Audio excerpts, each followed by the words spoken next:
सभी लोगों को नमस्कार। आइए गायत्री मंत्र के साथ हम लोग अपनी कक्षा को प्रारंभ करते हैं। ओम भूर्भुवः स्वः तत्सवितुर्वरेण्यं भर्गो देवस्य धीमहि धियो यो नः प्रचोदयात्। तो कल हमने सारी चीज़ों को देखा था और उसे अपना समझा था किस तरीके से थ्योरीज हैं। तो अब हैं अभी थ्योरीज का एप्लीकेशन के लिए कुछ क्वेश्चंस आपके सामने दिए हुए हैं, तो आपको उसका आंसर करना है और उसके साथ फिर हम लोग आगे बढ़ते हैं।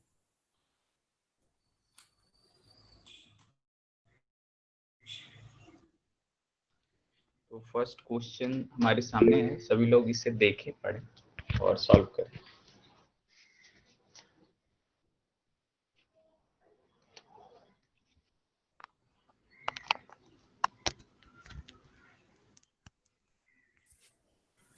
क्वेश्चन क्या है? Which one of the following is main feature of qualitative research. Qualitative research का इनमें से कौन सा feature one of the most important है? तो ये तो हमने क्वेश्चन ऑलरेडी कर रखा है, तो इसमें मेरे ख्याल से ज़्यादा टाइम आपको लगाना नहीं चाहिए।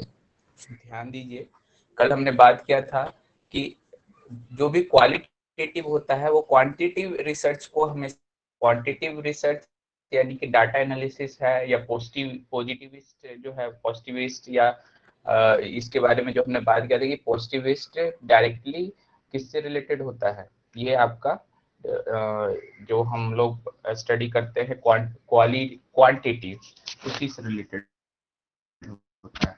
तो पॉजिटिविस्ट को भी अवॉइड करते हैं, क्या लिखा हुआ है? Avoid positivist assumption and data analysis. तो ये हमारा फर्स्ट आंसर हो जाएगा। सेकंड क्वेश्चन पे सभी लोग आते हैं और कहीं पे भी कोई प्रॉब्लम हो तो आप जरूर पूछ लीजिएगा। और आज की पूरी थ्योरी काफी इंपॉर्टेंट होने जा रही है, तो पूरे ध्यान से सारी चीजों को कीजिए और ज्यादा से ज्यादा चीजों को हम लोग कवर करने की आज कोशिश करेंगे।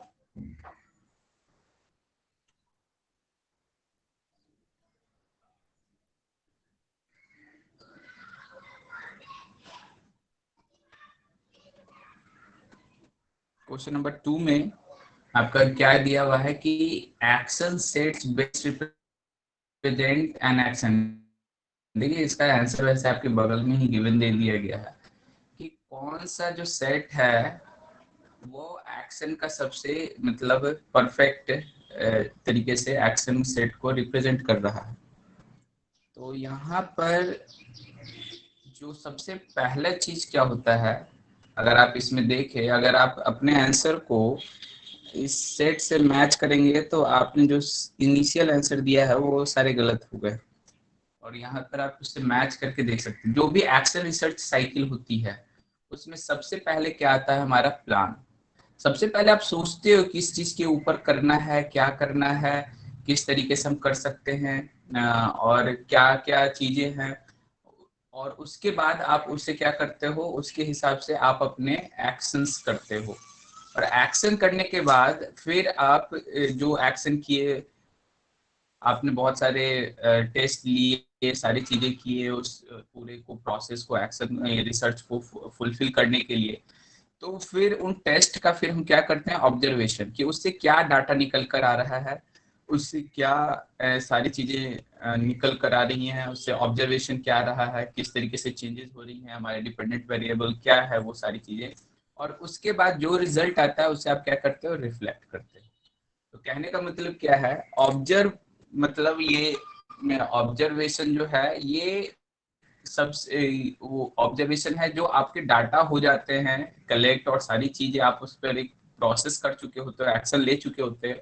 उसके बाद जो उसकी एनालिसिस आप कर रहे हो वो ऑब्जर्वेशन के अंतर्गत है, इसकी बात यहाँ पे की जा रही है। तो ये जो ऑब्जर्वेशन है ये हमारा थर्ड प्रोसेस होगा, और इस वे को याद रखिएगा क्योंकि हम इसमें कंफ्यूज होते हैं। हम प्लान को कुछ और सोचने लगते हैं, ऑब्जर्व को कुछ और सोचने लगते हैं, तो ये सारी चीजें थोड़ी सी कंफ्यूजिंग हो जाती हैं। इसलिए एक प्लान वे में एक जो साइकिल है उसको ध्यान हमें रखना है। और नीचे आप देख सकते हैं योजना, उसके ऊपर फिर कार्य, फिर हम क्या करते हैं? निरीक्षण, और उसके बाद प्रतिबिंबित। यहाँ से आप सबसे पहले कोई भी काम करते हो तब क्या करते हो, योजना बनाते हो। बिना योजना बनाए आप आगे नहीं बढ़ते हो, तो इस बात का आप ध्यान रखेंगे।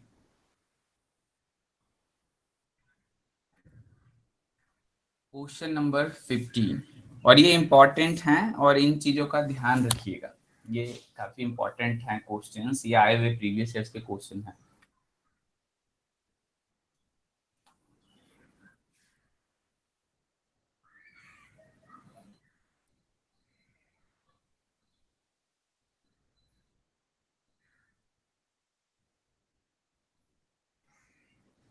Qualitative researchers criticise quantitative researchers, मतलब क्वालिटेटिव रिसर्चर जो होते हैं वो क्वांटिटेटिव रिसर्चर को क्या करते हैं, क्रिटिसाइज करते हैं। क्यों क्रिटिसाइज करते हैं, इसकी बात हमने कल की थी और आपके लिए स्पेशल टर्म हमने लाया था और आप उसे भूल गए। देखिए इसी चीजों का है, आपको ध्यान रखना है। आपने उस और सभी लोग एक जैसे आंसर करने लगते हैं, आई डोंट नो आप सोच कर रहे हो या एक दूसरे को देख कर रहे हो, लेकिन यहाँ पे थोड़ा सा ध्यान देने वाली बात है। हमेशा जनसंख्या सही दे हो, पूरी पॉपुलेशन मास जिधर जा रही है वही सही चीज है, ऐसा कोई जरूरी नहीं होता है। क्वेश्चन जो है उसका आंसर क्या है, रिडक्शनिज्म। हमने कल बात भी किया था उसकी, क्वांटिटिव एनालिसिस जो होता है, रिसर्च जो होता है, उसमें चीजों को क्या किया जाता है, रिडक्शन कर दिया जाता है। यानी कि वहां से आप बहुत सारी चीजों को नहीं बता पाते हो कि उसके आचार क्या है, विचार क्या है, उसके थॉट्स क्या है। यानी कहने का मतलब हमने एक स्कूल के ऊपर किया एनालिसिस, किसके कितने परसेंटेज हैं, लेकिन कितने परसेंटेज हैं वो हमने मार्क्स तो लिख लिया, लेकिन वो किस तरीके से वो उसका डेवलपमेंट हो रहा है, क्यों उतने परसेंटेज है, कैसे है, उसके भी जो सारा क्राइटेरिया, उसका जो एक पूरा आपका कैरेक्टरिस्टिक है स्टूडेंट का, वो वहां से हमें कुछ भी पता नहीं चलता। या फिर हम जो बात के थे स्टार्स लेते हैं, तो स्टार तो हमें पता चल जाएगा 3.5, लेकिन उसकी क्वालिटी जो है उसके बारे में कुछ भी हमें समझ में नहीं आता है। तो वो हमारे पास बहुत अच्छा एक ऑप्शन नहीं है कि डायरेक्ट आप सिर्फ क्वांटिटेटिव रिसर्च करें। क्वालिटेटिव रिसर्च, इसीलिए क्वांटिटेटिव रिसर्च को क्या करते हैं, क्रिटिसाइज करते हैं, और क्वालिटेटिव रिसर्चर्स पहले क्वालिटी के बेसिस पे सारी चीजों को डिफाइन करते हैं। और ये सबसे डिफिकल्ट होता है, क्योंकि इसके लिए सबसे ज्यादा आपको अच्छे पैनल की जरूरत होती है कि क्वालिटेटिवली एनालिसिस किया जा सके। बाद में उसमें क्वांटिटेटिव का भी यूज किया जाता है, लेकिन पहले सारी चीजें किसके बेसिस होती है, क्वालिटेटिव। तो क्वांटिटेटिव की किस बात पे ये क्रिटिसाइज करते हैं, रिडक्शनिज्म, क्योंकि इसमें बहुत सारी बातें जो होती है वो हमें पता ही नहीं चलती हैं। तो एम्पिरिसिज्म है, फोकस, इससे क्या उन्हें दिक्कत है, बाद में तो वो भी कर रहे हैं, क्वांटिटेटिव पे चले जाते हैं। क्वालिटेटिव वाले भी बाद में क्वांटिटेटिव का यूज करते हैं, लेकिन डायरेक्ट करना पसंद नहीं करते। क्यों, क्योंकि रिडक्शनिज्म उसमें होता है, उसमें बहुत सारी चीजें क्या हो जाती हैं, छुप जाती हैं।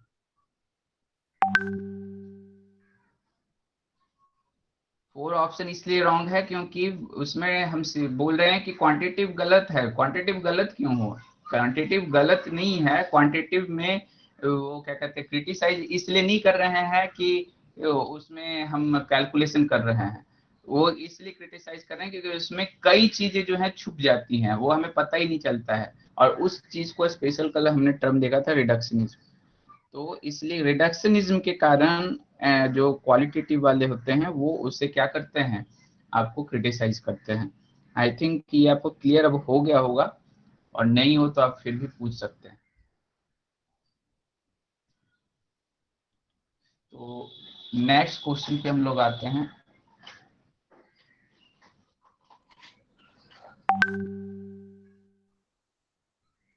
किन्हीं को भी कोई भी कंफ्यूजन हो, इसमें फोर्थ ऑप्शन हिंदी में छूट गया है, ऊपर में चार ऑप्शन है, तो आप देख लीजिए।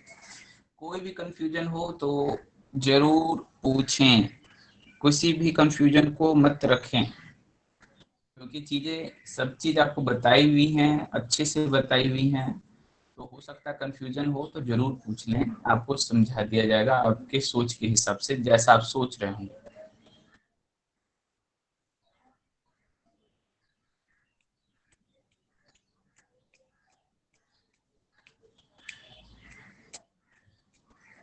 In which of the following research methods the emphasis is laid on naturalistic settings and meaning giving process. खुद ब खुद नेचुरलिस्टिक मतलब आप उसमें क्या करते हो, एम्फेसाइज करते हो नेचुरल प्रोसेस और उसको मीनिंग देने की कोशिश करते हो। तो ऐसा किस प्रोसेस में होता है? बिल्कुल, इसमें डिस्क्रिप्टिव सर्वे मेथड। डिस्क्रिप्टिव, आप पहले देखते हो, सर्वे करते हो और उसके बेसिस पर आप उसको डिस्क्राइब करते हो। तो यहाँ पर क्या हो गया, मुख्य रूप से डिस्क्राइब किया जा रहा है। जो आपने देखा, सारी चीजों को अनुभव किया, ऑब्जर्वेशन किया, उसको आपने क्या किया, डिस्क्राइब किया। तो उसे क्या कहा जाता है, डिस्क्रिप्टिव सर्वे मेथड। तो यहाँ पे केस स्टडी किसे कहते हैं, जो आपने कुछ एक केस लिया है, एक सर्टेन, जैसे कोरोना वाला केस आपने उठाया 10 लोगों के ऊपर और उसके ऊपर स्टडी आपने कर दिया 10 लोगों के ऊपर कि किसी एक चीज का, कि सूर्य नमस्कार का क्या प्रभाव पड़ेगा। तो ये हो गया केस स्टडी। केस स्टडी यहाँ पे नहीं है, केस स्टडी नेचुरलिस्टिक नहीं है। यहाँ पे जितना नेचुरलिस्टिक जो होता है वो सिर्फ डिस्क्रिप्टिव होता है, नहीं तो अदर भी आप हाइपोथेसिस करते हो, यहाँ भी आप हाइपोथेसिस करते हो। तो केस स्टडी में भी आपकी हाइपोथेसिस आती है कि हाँ ऐसा शायद होना चाहिए। लेकिन डिस्क्रिप्टिव में क्या होता है, आप ऑब्जर्व करते हो, उसे पूरी तरीके से लिखते हो और उसके ऊपर अपना पूरा आप अपना क्या देते हो, अपना रिव्यू देते हो, डिस्क्राइब करते हो उसे। तो मेरे ख्याल से ये क्लियर होगा आपको। और अच्छी बात है, आप इसे सोचिए उसी तरीके से। आंसर इसलिए देना इंपॉर्टेंट है, आप गलत आंसर दे रहे हो उसके बाद ही आपको मैं बार बार कह रहा हूँ, आप सही चीजों को समझ पाएंगे। तो कोई भी समस्या। हाँ, यहाँ पर एक बात हम लोग और कर लेते हैं, एक किन्हीं में साइंटिफिक, साइंटिफिक तो मोर साइंटिफिक और लेस साइंटिफिक की बात की जा सकती है रिसर्चेज में। साइंटिफिक तो सभी होते हैं, बट मोर और लेस साइंटिफिक की बात की जा सकती है। अब मोर और लेस साइंटिफिक का मतलब क्या है कि जैसे डिस्क्रिप्टिव सर्वे मेथड है, तो ये हो सकता है कि ये लेस साइंटिफिक हो जाए, क्योंकि ये आपका जस्ट एक ऑब्जर्वेशन है, आपने ना तो उसके ऊपर क्रिटिकल रिसर्चेज की है, ना किसी और चीजें की है। एक्स पोस्ट फैक्टो है, ये इसके रिस्पेक्ट में क्या होगा, ज्यादा साइंटिफिक होगा, क्योंकि आप उसके ऊपर लैबोरेटरी पे जा रहे हो, सारी चीजें कर रहे हो। और एक्स पोस्ट पोस्ट फैक्टो के रिस्पेक्ट में एक्सपेरिमेंटल और भी ज्यादा होगा, क्योंकि इसमें आपके वेरिएबल भी आपके कंट्रोल्ड में है। तो जितना ज्यादा आप साइंटिफिकली किसी मैथड को कर पा रहे हो, वो उतना ज्यादा साइंटिफिक होगा। तो अगर साइंटिफिक की बात की जाए, यानी कि मोस्ट साइंटिफिक जो होंगे वो आंसर आपका आ जाएगा। तो कहने का क्या मतलब हो गया कि कुछ साइंटिफिक तो सभी हैं, क्योंकि आप उसके ऊपर सोच रहे हो, विचार कर रहे हो, उसके बाद ही एनालिसिस करके ही आप आंसर तक पहुंच रहे हो। लेकिन ज्यादा साइंटिफिक कौन है, कम कौन है, ये चीजें वहां पर की जा सकती। 19,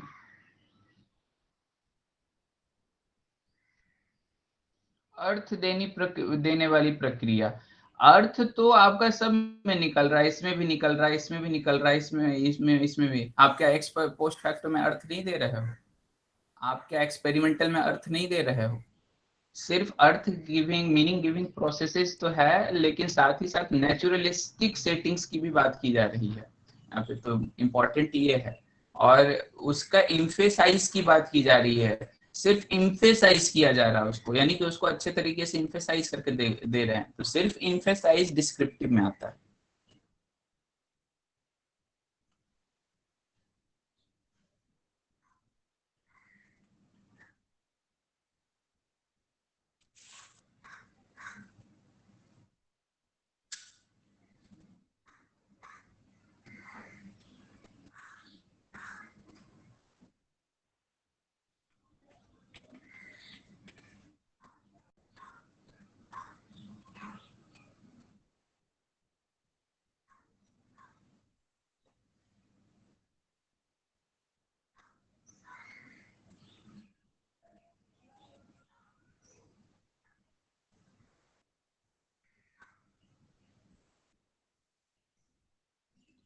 यहाँ पे क्या, empirical research is in social science is associated with.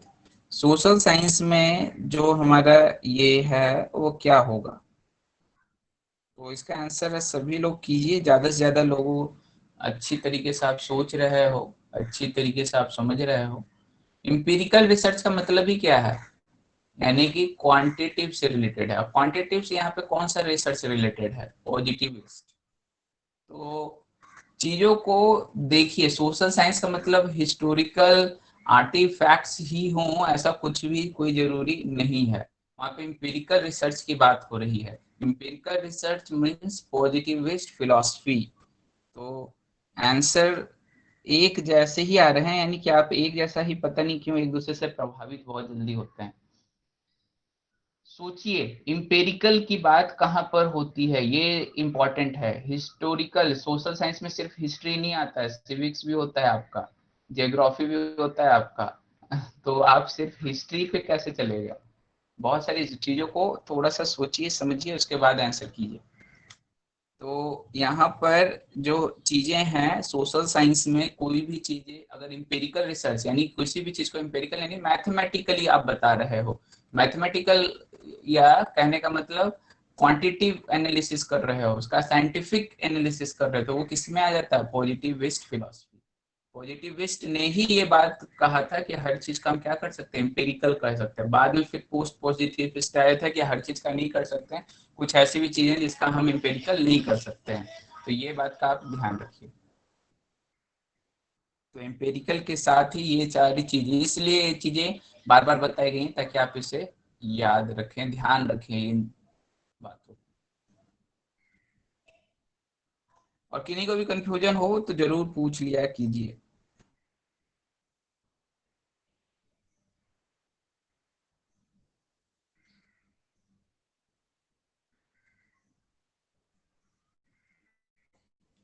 In which type of research the steps of research have to be cyclic?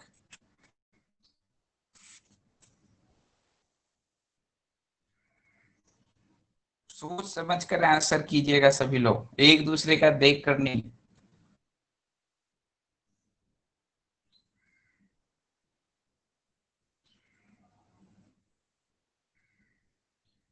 देखिए, साइक्लिक रिसर्च क्या होता है, अगर आपने थ्योरी पे ध्यान दिया होगा तो आप बिल्कुल सही आंसर करेंगे, और थ्योरी से ही जाइए। एक्शन रिसर्च, एक्शन रिसर्च क्या होता है? साइक्लिक होता है। क्यों साइक्लिक होता है? आप जैसे हमने क्या बात किया था एक्शन रिसर्च में, एक्सपेरिमेंटल तो एक बार हुआ, काम खत्म, जो रिजल्ट आ गया हो गया। ग्राउंडेड थ्योरी क्या होता है, लोग बात कर लेंगे क्या होता है ग्राउंडेड और एक्सपेरिमेंटल में डिफरेंस। और केस स्टडी में भी आप एक टाइम करते हो गया आपका। यहाँ पे साइक्लिक की बात की जा रही है, यानी वैसा जिसमें बार बार आप प्रोसेस करते हो। तो उसमें क्या है, एक्शन रिसर्च, क्या आप करते हो, किसी इंस्टीट्यूशन में आप गए, उसके बाद फिर आपको वहां पे बच्चों की क्वालिटी को बढ़ाना है। तो आपने जो एक थ्योरी है उसको आपने प्रेजेंट किया, उसके हिसाब से पूरा मॉडल बना करके स्कूल में प्रेजेंट कर दिया, बच्चों के बीच में डाल दिया।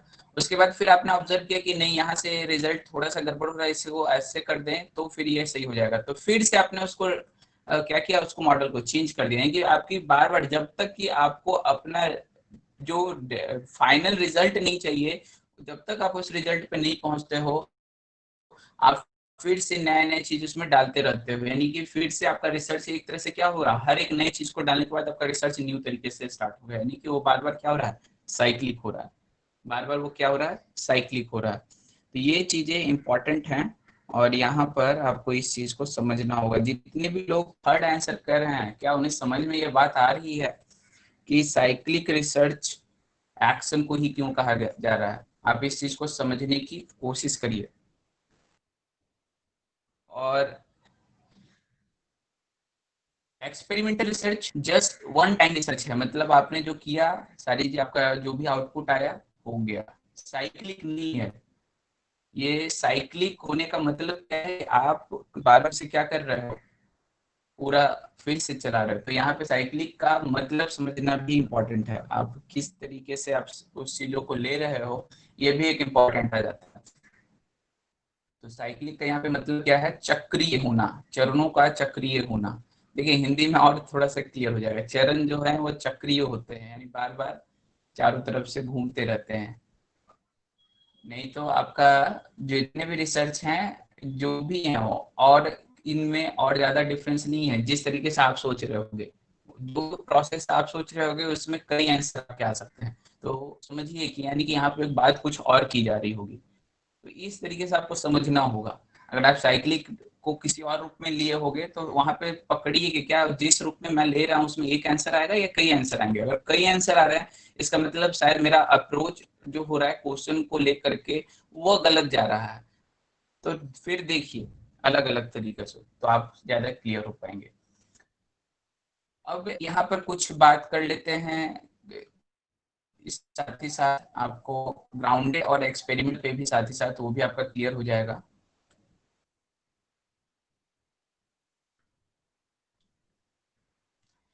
ग्राउंडेड रिसर्च थ्योरी जो होता है वो क्या होता है, इसमें हाइपोथेसिस होता है, उसके बाद आप डाटा कलेक्ट करते हो, डाटा कलेक्ट करने के बाद फिर आप उस पर पूरा रिसर्च करते हो, जो भी आपका जो इम्पेरिकल रिसर्च है, जो भी पूरे एक फैक्चुअल बेसिस पे जो रिसर्च करते हो वो पूरा आपका इम्पेरिकल रिसर्च में आता है, यानी कि पूरा कंट्रोल्ड होता है, सारी चीजें होती हैं। ये सॉरी एक्सपेरिमेंटल, जो एक्सपेरिमेंटल होता है उसमें ये चीज हमने देखा था कि हाइपोथेसिस होता है, डाटा होता है और पूरा जो कंट्रोल होता है। ग्राउंडेड में क्या होता है, ग्राउंडेड में हमारे पास डाटा पहले के जो गिवन होते हैं उनके बेसिस पे हम क्या करते हैं, उनके बेसिस पे हम अपने रिसर्च को आगे बढ़ाते हैं, यानी कि जो पहले से ऑलरेडी गिवन डाटा है वो आप डायरेक्टली यहाँ पे मतलब आपने अपना कोई हाइपोथेसिस नहीं बनाया अपना, इस तरह आपने केवल डाटा को कलेक्ट किया और डाटा को कलेक्ट किए करके अच्छे से ऑब्जर्व करके एक नया चीज आपने उससे निकाल दिया। तो ये आपका क्या कहलाता है, ग्राउंडेड थ्योरी रिसर्च। तो इन दोनों में मेरे ख्याल आपको अंतर समझ में आ रहा होगा क्या होता है, या अलग ग्राउंडेड थ्योरी किसे कहते हैं रिसर्च, वो भी आपको क्लियर हो रहा होगा कि जो पहले से डाटा अवेलेबल है उनके ऊपर आपने सारे डाटा अवेलेबल को कलेक्ट किया और उसके ऊपर कोई रिसर्च आपने कर डाला, तो वो आपका होता है ग्राउंडेड थ्योरी रिसर्च। और उसके बेसिस पे बहुत सारी चीजें बुक्स लिखते हैं आप, बहुत सारी चीजें आप प्रेजेंट करते हो, तो वो सारी चीजें ग्राउंडेड थ्योरी रिसर्च में आ जाता है। केस स्टडी हमने बात कर ही लिया, एक्शन आप समझ ही रहे हो, तो चलिए आगे हम लोग बढ़ते हैं।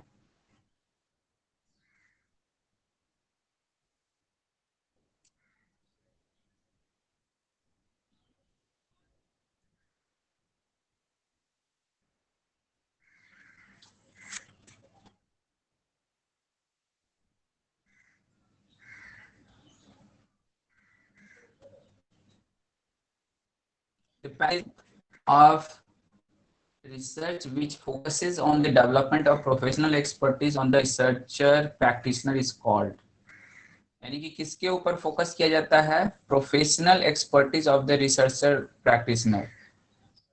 तो वो इसमें क्या होता है, किसके प्रोफेशनल एक्सपर्टीज में, किसमें जो है प्रोफेशनल एक्सपर्टीज को डेवलप करने के लिए किया जाता है।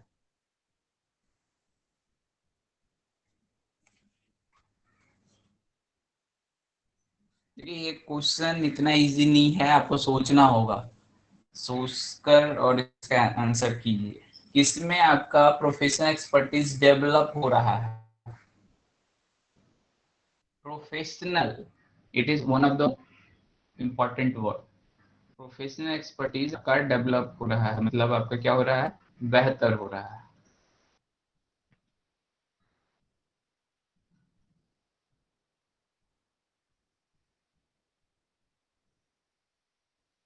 तो इसमें जो सबसे फाइनल जो आंसर है वो है action research. This is the action research, this is the correct answer. अब ये क्यों है, वो इसलिए है क्योंकि इसमें आप क्या कर रहे हो, आपने बार बार आपका पूरा साइक्लिक चल रहा है रिसर्च, और उसमें बार बार आप अपने कमियों को देख रहे हो, उसे सुधार कर रहे हो, अगले रिसर्च में उसमें फिर से आप सुधार किए, अगले रिसर्च में आप फिर से सुधार किए, यानी जब तक आपको फाइनल रिजल्ट नहीं मिल रहा आप उसमें सुधार करने की कोशिश करते जा रहे हो, जो आपका गोल है कि मुझे स्टूडेंट पे क्वालिटी को बढ़ाना है। तो तब तक आप कर रहे हो, इसका मतलब क्या हो रहा है कि बार बार आपके रिसर्च में जो कमियां और या खामियां आपको मिल रही हैं आप उसे बार बार क्या कर रहे हैं, सही करते चले जा रहे हैं। तो वो इनडायरेक्टली क्या कर रहा है, आपका प्रोफेशनल एक्सपर्टीज आपको बढ़ा रहा है, क्योंकि आपको समझ में आ रहा है कि कहाँ कहाँ पर समस्याएं आती हैं बच्चों को, ये सारी चीजें आपको समझ में आना शुरू हो जाती है। तो जो प्रोफेशनल एक्सपर्टीज बढ़ाना है तो उसके लिए सबसे बेस्ट है एक्शन रिसर्च, कि जब तक आपका रिजल्ट नहीं आ जाए तब तक आपको रिसर्च करते रहना है। अभी इनमें ऐसा कुछ नहीं है, इसमें आप एक हाइपोथेसिस लेते हो अप्लाइड ये सब में, और उसके बस उस डाटा के ऊपर एनालिसिस करते हो, आया नहीं आया उससे कोई मतलब नहीं है। लेकिन इसमें है कि आपका जब तक टारगेट पूरा नहीं होगा तब तक आपको करना है, यानी कि आपका एक्सपर्टीज क्या होगा, धीरे धीरे धीरे धीरे बढ़ते चला जाएगा, आपको समझ में आएगा कि गलतियां कहाँ हो रही हैं, उसे खोजोगे, चीजों को समझोगे, पहचानोगे और उस तरीके से आगे बढ़ोगे।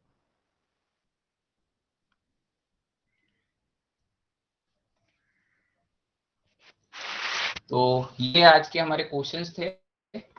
मेरे ख्याल से थोड़ा ये क्वेश्चंस इसलिए डाले जा रहे हैं ताकि आप क्वेश्चन से हैबिचुअल हो जाए, क्योंकि एक्चुअली क्या है, आपके अंदर एक जो फियर बैठा हुआ है क्वेश्चन को लेकर के, वो चीजें दूर होनी जरूरी है।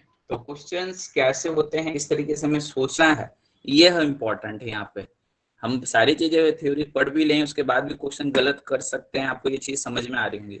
तो थ्योरी को किस तरीके से पढ़ना है, उसे बहुत ही मतलब एक समझ के साथ पढ़ना, रटना नहीं है, हमें समझने के साथ पढ़ना है। क्योंकि आपको देख रहे हो कि नेट में जितने भी क्वेश्चंस हैं वो डायरेक्ट आए हुए नहीं है कि आपको इसके कितने आपको टाइप्स हैं, या ये टाइप क्या है, ये टाइप क्या है।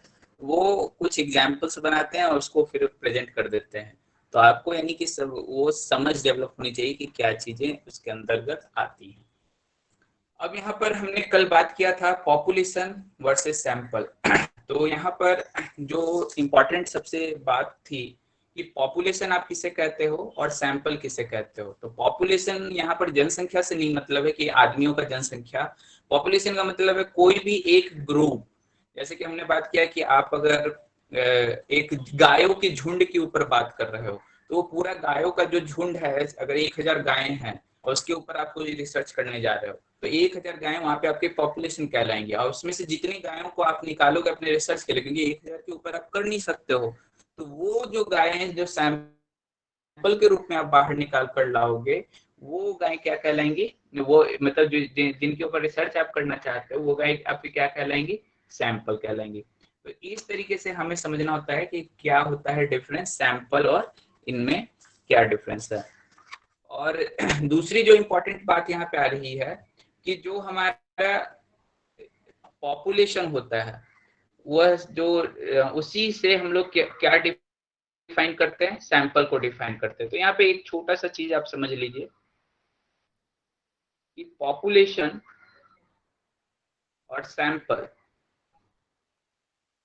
इन दोनों के ऊपर आप क्या करते हैं जैसे पॉपुलेशन के ऊपर जो भी आप सारी मैथड्स लगा है और जो रिजल्ट आया है, इसे कहा गया पैरामीटर। तो पॉपुलेशन के ऊपर अगर आप यहाँ पे जैसे इमेजरेबल कैरेक्टरिस्टिक ऑफ पॉपुलेशन, इस बात को मैं बोल रहा हूँ, और फिर पॉपुलेशन जैसे मीन और स्टैंडर्ड डेविएशन। मीन और स्टैंडर्ड डेविएशन क्या है आपको समझ में आएगा। यानी कि पॉपुलेशन के ऊपर जो भी चीजें हो रही हैं उसे समझने के लिए ये मेथड्स हैं। तो उन मेथड्स को जो आप लगा रहे हो पॉपुलेशन के ऊपर अगर आप लगा रहे हो तो वो क्या कहलाता है, पैरामीटर। और अगर सैंपल के ऊपर आप सारे मेथड्स को लगा रहे हो जानने समझने के लिए, तो उसे हम क्या कहते हैं, स्टैटिस्टिक। ये दो बात इंपॉर्टेंट है। यानी कि जो भी मेथड समझने के लिए पॉपुलेशन के ऊपर जो भी आप मेजरेबल टेक्निक्स या फिर जो भी मेथड्स आप लगा रहे हो, तो पूरे पॉपुलेशन के ऊपर लगाने पर जो आएगा और सैंपल के ऊपर लगाने पे जो आएगा, अगर दोनों एक दूसरे के बहुत नजदीक हैं तो उसे हम लोग क्या कहते हैं, उसे कहते हैं बेस्ट रिसर्च। यानी कि आपने जो सैंपल निकाला उससे आपने जो रिजल्ट निकाला वह बिल्कुल सही तरीके से। अब इसे आप ऐसे समझ सकते हो कि मान लीजिए कि आपके पास एक बोरा, आपके पास अमरूद है। अब अमरूद में क्या है कि आपने पूरा वो आपका क्या हो गया, एक बोरा,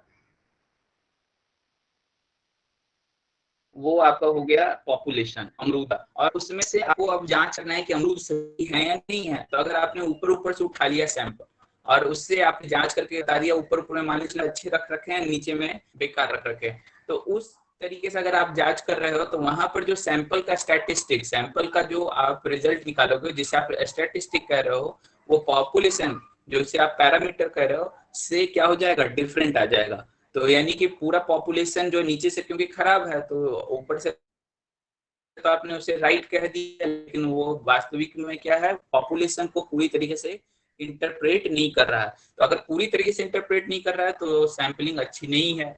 और अगर पूरी तरीके से इंटरप्रेट कर रहा है यानी सैम्पलिंग बहुत अच्छी है। यानी सैम्पलिंग के भी कई टेक्निक्स होते हैं और उसमें से डिफरेंट डिफरेंट के ऊपर डिफरेंट डिफरेंट तरीके से हम लोग सैम्पलिंग करते हैं। तो ये सारी चीजें आपको किसके अंतर्गत आ जाती है, पॉपुलेशन और सैंपल, यानी कि पूरी आप जो रिसर्च कर रहे हो उसमें आप कैसे कैसे यूज कर सकते हो। आइए हम लोग आगे से देखते हैं। तो सबसे पहले हम लोग आते हैं मैथड्स के ऊपर। ये जो मैथड्स होते हैं, मीन, स्टैंडर्ड डेविएशन, इसे बिल्कुल देखिए है पूरा मैथमेटिकल, लेकिन हमें वो मैथमेटिकल नहीं पढ़ना है, हमें केवल वो समझना है टर्म्स को कि क्या बातें हैं। तो और समझ आप बहुत आसानी से सकते हैं, तो इसे हम लोग देखेंगे। तो यहाँ पर जैसे कि एक प्रोबेबिलिटी की बात की जा रही है। प्रोबेबिलिटी का मतलब क्या होता है, अब जैसे कहने का क्या मतलब है कि पहले कुछ घटनाएं घट चुकी हैं पास्ट में, उस घटनाओं को देख करके आप फ्यूचर में होने वाली घटनाओं को क्या कर पा रहे हो, बता पा रहे हो। तो उसे हम लोग क्या कहते हैं, प्रोबेबिलिटी। यानी कि आप उससे डायरेक्ट नहीं कहोगे कि ये होगा ही होगा, आप कहोगे कि इसकी संभावना है। जैसे कि आप मौसम विभाग का जो आता है रिपोर्ट है, क्या है कि आपके एरिया में इसकी होने की संभावना है। अब वो कितनी है वो डिपेंड करता है कि आपकी जो टेक्नोलॉजी है वो कितनी परफेक्ट है। तो वो पूरी क्या होती है, उनकी प्रोबेबिलिटी होती है कि हाँ इसकी संभावना है, कभी होती भी है कभी कभी नहीं भी होती है। तो उस हिसाब से हम ये कहते हैं कि प्रोबेबिलिटी कितनी सही है या कितना परसेंट प्रोबेबिलिटी गलत हो गया। तो इस तरीके से ये सारी चीजें होती हैं। तो अब यहाँ पर प्रोबेबिलिटी डिस्ट्रीब्यूशन की, ये जो ग्राफ है वो प्रोबेबिलिटी डिस्ट्रीब्यूशन की बात की जा रही है। तो प्रोबेबिलिटी डिस्ट्रीब्यूशन में जैसे क्या हो गया कि यहाँ पर ये जो पीक पॉइंट हमेशा होता है इसे कहते हैं एवरेज। ये मतलब जो एवरेज होता है वो पीक पॉइंट पे जाता है। एवरेज यानी कि लगभग, या कह सकते हो एवरेज, एग्जैक्ट वर्ड के जगह पे जो ज्यादातर लोग जो हैं वो पीक पॉइंट पे ही होते हैं। यानी कि जैसे आप देखते हो कि बहुत इंटेलिजेंट या बहुत बेकार ऐसे लोग जो होते हैं उनसे हैं आप जल्दी क्वांटिफाई कर सकते हो, अलग कर सकते हो।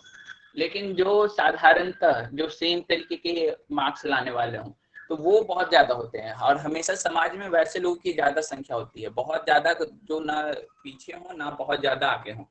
तो उनकी जो ग्राफ में जो पोजीशन आता है वो सबसे ऊपर होता है। और उसके बाद अलग अलग लोगों का जो पोजीशन है वो अलग अलग पॉइंट आपको बता रहे हैं कि इतने इतने इस तरीके के लोगों की परसेंटेज कितनी है, इस तरीके की कितनी है। लेकिन सबसे ज्यादा जो परसेंटेज होती है किसकी होती है, एवरेज लोगों की, जो कि एवरेज होते हैं। तो इस तरीके से इधर आपका लोअर वाले लोग का संख्या आ गया, इधर आपके हाईएस्ट वाले लोगों की संख्या आ गई।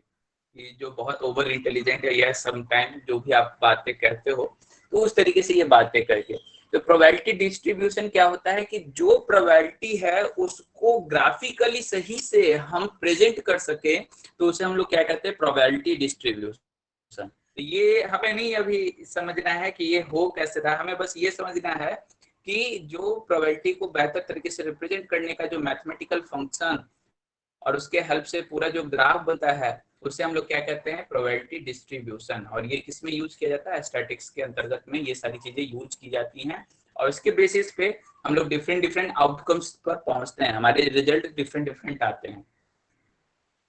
तो ये पूरी चीजें, प्रोबेबिलिटी बहुत बड़ी चीज है। इसमें अगर आप पढ़ना शुरू करोगे तो जैसे हम लोग मास्टर्स कर रहे थे तो पूरी पूरी एक सेमेस्टर और उसके बाद प्रोबेबिलिटी के एक छोटे से चीज के ऊपर बहुत बड़ी चीजें की जा सकती हैं। तो वहां पे हमें समझ में आया कि प्रोबेबिलिटी जितने भी हम लोग छोटा समझ रहे हैं उसमें बहुत सारी चीजें आती हैं। तो इसलिए इसमें हमें ज्यादा नहीं जानना है, हमें केवल ये जानना है कि ये चीजें हो क्या रही हैं। उसके बाद इसमें हमारा आता है सेंट्रल टेंडेंसी। सेंट्रल टेंडेंसी हम किसे कहते हैं, वही हो गया जो एवरेज वाली जो जिसकी हम लोग बात करते हैं, यानी कि जिसकी संख्या सबसे ज्यादा हो, जिसकी संभावना सबसे ज्यादा हो। जैसे कि वहां पे 60% से 80% मान लीजिए कि आपके क्लास में स्कोर आया सभी लोग का, तो जो 70% लाने वाले स्कोर होंगे उसकी संख्या सबसे ज्यादा होगी। उसके मतलब 70 के अगल बगल जो होंगे उसकी संख्या सबसे ज्यादा होगी। 60 वाले से 70 के बीच में, जो 60 से 65 के बीच में कम होगी, और 85 से 90 के बीच में कम होगी। तो कहने का क्या मतलब है, जो सेंट्रल टेंडेंसी है वो किसके पास जा रही है, 70% के आसपास जा रही है। वहीं पे आपका वो सारी चीजें क्या कर रहे हैं, लाई कर रहे हैं। तो इस सेंट्रल टेंडेंसी के बेसिस पर यहाँ पर कि सेंट्रल टेंडेंसी को हम कैसे ज्यादा बेहतर तरीके से मेजर कर सकें, उसके लिए 3 कॉन्सेप्ट आपके लाए गए हैं, मीन, मीडियन और मोड। ये 3 कंसेप्ट का यूज किया जाता है सेंट्रल टेंडेंसी को बेहतर तरीके से जानने के लिए। तो अभी जो हम लोग निकालते हैं वो जनरल मीन होता है, मोड होता है, मीडियन होता है। बाद में इसमें डिफरेंशिएशन, फिर इंटीग्रेशन, फिर पार्शियल डिफरेंशिएशन, फिर पार्स, यानी बहुत ही मतलब आगे जाके बहुत सारी चीजें इसमें चेंजेस आते हैं। तो अभी जो है उस हिसाब से जो नॉर्मल जो सबसे बेसिक बताया गया उसके हिसाब से हमें इन चीजों को देखना है और समझना, आगे बढ़ना है, हमें ज्यादा डीप में नहीं जाना। तो हमें क्या समझना है, मीन। मीन किसे कहते हैं, जो सिंपल जो आप एवरेज वर्ड जिसको यूज करते हो जिसके लिए, वो एक्चुअली मीन ही होता है। जब एवरेज हम लोग पढ़ रहे थे तब हमने देखा था कि एवरेज जहां जहां होता था तो आप मीन ही निकाल ले रहे थे। यानी कि जैसे कि आपको 10 लोगों का दिया हुआ है, 1 1 2 2 3 3 3 4 4 1 2 3 4 5 6 7 8 9 10। ये इनके पास जो है पेन कि इनके पास इतने पेन हैं, पहले आदमी के पास एक, दूसरे के पास एक, तीसरे के पास, तो इस तरीके से नंबर ऑफ पेन्स गिवन है मान लीजिए। तो यहाँ पे अब पूछा जा रहा है कि मीन क्या होगा। तो मीन करने के लिए हम लोग क्या करेंगे, सब चीज को क्या आप करोगे, ऐड कर दोगे और डिवाइड कर दोगे टोटल नंबर ऑफ आइटम से। ये हमने पढ़ा है कि total sum by total item, ये आपका क्या दे देगा, मीन देगा। या जो जनरल जो आप एवरेज वर्ड का यूज करते हो, ये हो गया आपका टोटल नंबर। इससे डिवाइड करते ही आपका ये मीन निकल कर चला जाता है, आता है। दूसरी बात आती है मीडियन। मीडियन क्या होता है कि मीडियन आपको ये बताता है कि किसी भी संख्या को जो है आप असेंडिंग ऑर्डर या डिसेंडिंग ऑर्डर में कर दीजिए, और उसके बाद जो सबसे बीच का जो संख्या होगा ना, वही आपका मीडियन होगा। तो मान लीजिए कि यहाँ पर हमने ये तो ऑलरेडी आपका इस किसमें लिखा हुआ है, असेंडिंग ऑर्डर लिखा हुआ है। तो 1 2 3 4 5 6 7 8 9 10। तो जब आपका बीच का नंबर सिर्फ एक आएगा, जैसे कि यहाँ पे 1 2 3, सॉरी, यहाँ पर 1 2 3 4 5 बच्चे हैं, तो बीच का सिर्फ एक ही बच्चा आ रहा है। लेकिन अगर 10 है तो जो लेफ्ट साइड से आएगा, जो इस साइड से अगर हम लोग देखेंगे तो इधर से बीच ये आ जाएगा आपका, इधर से जो बीच आपका आ जाएगा ये आ जाएगा, और इस साइड से देखेंगे तो इधर से आपका ये आ जाएगा। तो इसका मतलब क्या है कि आपका यहाँ पे जो बीच का पॉइंट है वो 2 है। तो इसमें फिर बीच के दोनों पॉइंट का आप एवरेज निकाल देते हो, या जिसे आप कहते हैं मीन। यानी कि आपका जो मिडिल टर्म होता है उसका आप एवरेज निकाल 3+3/2 यानी 6/2 3। तो ये आपका फिर यहाँ पर एवरेज हो जाएगा। तो कहने का क्या मतलब है कि अगर ऑड नंबर ऑफ टर्म्स हैं तो उसमें सबसे बीच वाला आपका सीधा आंसर हो जाएगा। जैसे यहाँ 1 2 3 4 5 बच्चे हैं, तो इसमें बीच कौन सा है, सिर्फ ये हमारा बीच का है। लेकिन इवन आ जाते हैं तो बीच में 2 आ जाते हैं, तो उन 2 का फिर हम क्या निकाल लेते हैं, मीन निकाल लेते हैं, तो वो हमारा मीडियन निकल के चला जाता है। तो इस तरीके से आप पीक पॉइंट एवरेज कैसे हो सकता है, पीक पॉइंट एवरेज कैसे हो सकता है। पीक पॉइंट वो आप जब आप उस कर्व कैसे बनाया गया पहले आपको वो समझना होगा, तब जाके आप उसके बारे में कुछ बात कह सकते हो। अभी आपको ये नहीं पता कि वो कर्व किस तरीके से बनाया गया, उसका डिजाइनिंग क्या है, उसको किस तरीके से है, तो आप कैसे इस बात को कह सकते हैं। तो वहां पे वो पिक पॉइंट मैंने सिर्फ इसलिए बता दिया है अभी क्योंकि आपको केवल पता हो। बाद बाकी जब आप पूरा मैथमेटिक्स उसका पढ़ोगे तब जाकर के आप वो ग्राफ ड्रॉ कर पाते हो, तब जाकर के आपको ये समझ में आएगा कि वो पिक पॉइंट एवरेज क्यों है। तो उस चीज के ऊपर अभी हम लोग चर्चा नहीं करेंगे क्योंकि वो हमारे अभी चीजों से बहुत अलग चीजें बात हो जाएंगी फिर। तो नेक्स्ट जो पॉइंट हमारा आता है कि जो हमारा मीन है मीडियन है, ये दोनों हमने समझ लिया। अब हम लोग आते हैं मोड के ऊपर। मोड जो होता है वो क्या होता है कि आपने इस तरीके से पूरा अरेंज कर दिया। मोड में है कि कौन सा संख्या सबसे ज्यादा नंबर ऑफ टाइम्स अकरिंग हुआ है। तो यहाँ पे देखिए 1 कितनी बार आया है, 2 बार आया है। 2 कितनी बार आया है, 2 बार आया है। 3 कितनी बार आया है, 3 बार आया है। 4 2 बार, 5 1 बार। तो सबसे ज्यादा नंबर ऑफ टाइम्स अकरिंग कौन है, 3। तो मोड हमारा क्या हो जाएगा, 3। यानी कि सबसे ज्यादा जिसकी संख्या है वही क्या हो जाएगा, मोड। तो यहाँ पर देखिए फिलहाल मीडियन और मोड सेम आ गया है, मीन सेम आएगा कि नहीं वो आपको निकाल के देखना होगा। तो कभी होगा कि मीन मीडियन मोड एक जैसे आ जाएंगे, कभी वो डिफरेंट भी आएंगे। तो उसके बेसिस पे अलग अलग टर्म डिफाइंड किए हुए हैं। तो मैथमेटिक्स में जाइएगा तो बहुत सारी चीजें उसके बाद बातें आएंगी।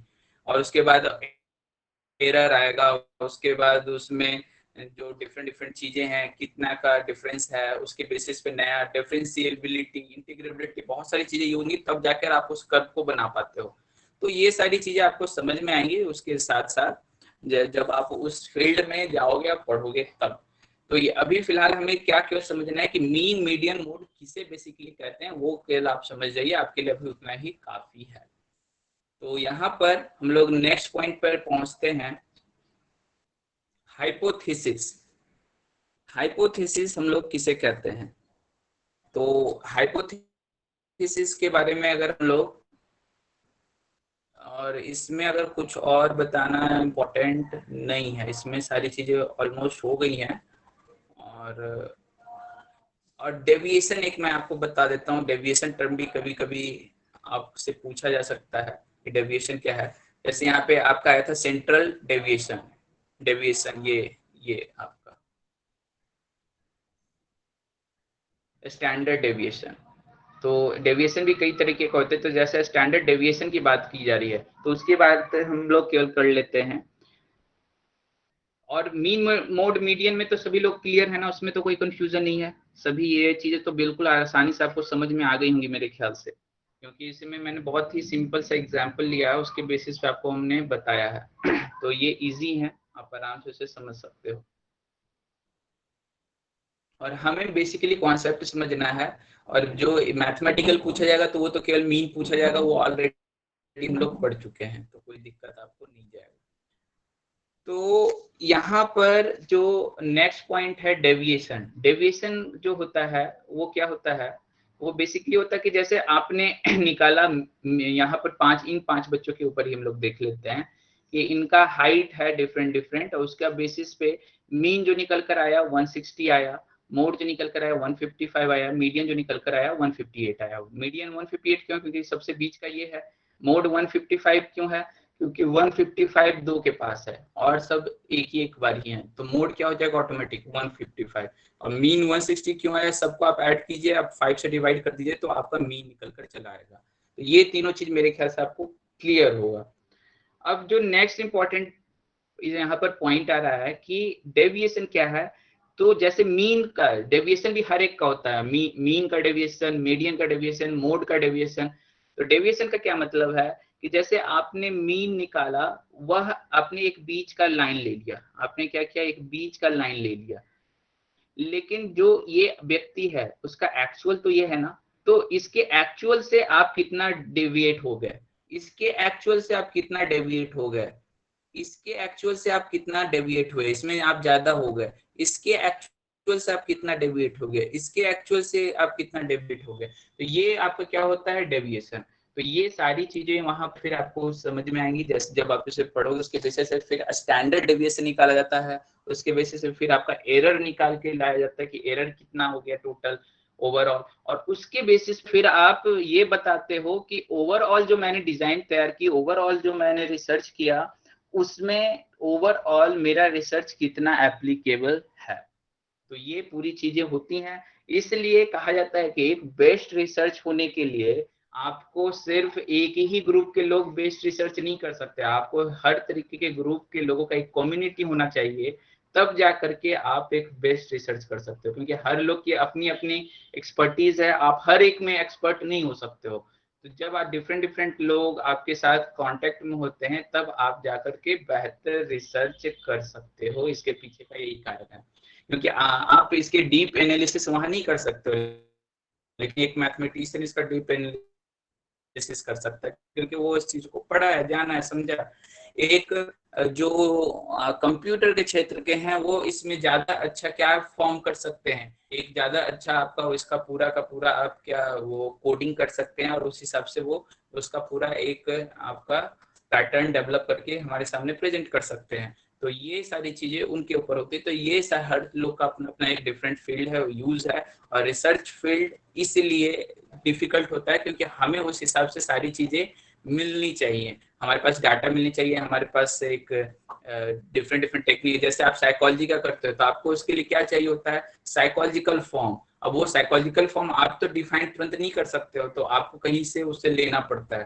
तो ये सारी चीजें क्या है कि जो स्पेसिफाइड है उनके हेल्प से आप आगे बढ़ रहे हो। तो ये चीजें आपको जितना अवेलेबल होती है आपका रिसर्च उतना ही क्या हो जाता है, ईजी हो जाता है। लेकिन उसके पहले आपकी हाइपोथेसिस क्या है, सारी चीजें क्या है, ये आपको समझ में होनी चाहिए। आइए हम लोग नेक्स्ट बात पे आते हैं, हाइपोथेसिस। अब ये जो हाइपोथेसिस है ये वन ऑफ द बेसिक चीज है किसी भी आपका जो आप रिसर्च करने जा रहे हैं, तो सबसे इम्पोर्टेंट है कि आपके एक हाइपोथेसिस होनी चाहिए। हाइपोथेसिस का मतलब क्या है कि किस बिंदु से किस चीज के जांच के लिए आप जा रहे हो, आप किस चीज का आपके माइंड में पूरा परिकल्पना क्या आया है, उसके बेसिस पे आप क्या आप मतलब प्रेजेंट करना लोगों के सामने चाहते हो। तो सबसे पहले आपको क्या आता है, हाइपोथेसिस आती है। उसके बेसिस पे आप सोचते हो, डिजाइन करते हो, उसके बाद फर्दर आगे सारी स्टडी स्टार्ट करते हो आप।